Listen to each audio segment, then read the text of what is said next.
Praise the Lord. சங்கீதம் 90:10. எங்கள் ஆயுசு நாட்கள் 70 வருஷமும் பலத்தின் மிகுதியினால் 80 வருஷமாய் இருந்தாலும். வேதம் சொல்லுது நம்முடைய ஆயுசு நாட்கள் 70 வருஷம், பலத்தின் மிகுதியினால் 80 என்று சொல்லுகிறது. இந்த வசனத்திலேருந்து நாம் என்ன கற்றுக்கொள்கிறோம்னா, இந்த உலகத்தில் 99.9% மக்கள் என்ன நினைக்கிறாங்கன்னா, பிறக்கும்போதே கடவுள் தங்களுடைய இறப்பின் தேதியை முன்குறிச்சிடுறாரு அப்படின்னு அவங்க நினைக்கிறாங்க. ஆனால் இந்த வசனத்தை நீங்கள் வாசித்து பார்த்தீங்கன்னா, ஒரு மனுஷனுடைய ஆயுசு 70, அவனுக்கு பலன் அதிகமாக இருந்தால் அவன் 80 வயது வரைக்கும் வாழ்வான் என்று. அப்போது மரணத்தின் தேதியை கடவுள் நமக்கு முன்குறித்தே இந்த உலகத்துக்கு அனுப்புவதில்லை.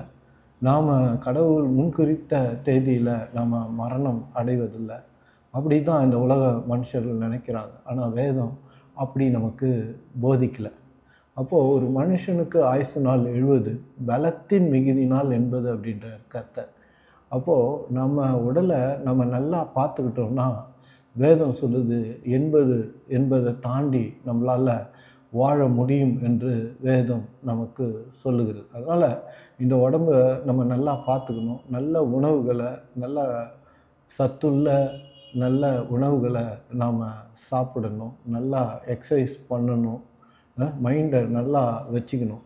அதன் வழியாக வேதம் சொல்லுது நம்ம நீண்ட ஆண்டுகள் இந்த பூமியில் நம்மளால் வாழ முடியும். இங்கே ஒரு மனுஷனுடைய ஆயுசு நாட்கள் 70, பலத்தின் மிகுதினால் 80ன்னு சொன்னாலும், இங்கே இதை எழுதின மோசே 120 வருஷம் வரைக்கும் வாழ்ந்தான். அதுவும் கண் பார்வை மங்காதவனும் பலன் குன்றாதவனுமாய் இருந்தான் என்று வேதம் நமக்கு சொல்லுகிறது. அவன் வாழ்க்கையின் கடைசி நாள் கூட ஒரு மலையை ஏறினான். பலத்தின் மிகுதியினால் 80 வரைக்கும் சொன்ன இந்த மோசே எழுதின மோசே 120 வருஷம் வரைக்கும் அவன் வாழ்ந்தான். அதற்கு காரணம் என்ன தெரியுங்களா? வேதம் சொல்லுகிறது 91வது சங்கீதம் 16வது வசனம், நீண்ட நாட்களால் அவனை திருப்தி ஆக்குவார். அப்போது நம்ம வாழ்க்கையில் திருப்தி அடைகிற வரைக்கும் மரணம் நம்மக்கிட்ட வராது என்று வேதம் நமக்கு சொல்லுகிறது. நம்ம திருப்தி அடைஞ்சோன்னா தான் நம்ம வாழ்க்கை இந்த உலகத்தில் முடியும். அதனால தான் எப்போவுமே நம்முடைய கோல்ஸை நம்ம கொஞ்சம் ஹையாக செட் பண்ணிக்கிட்டே இருக்கணும்.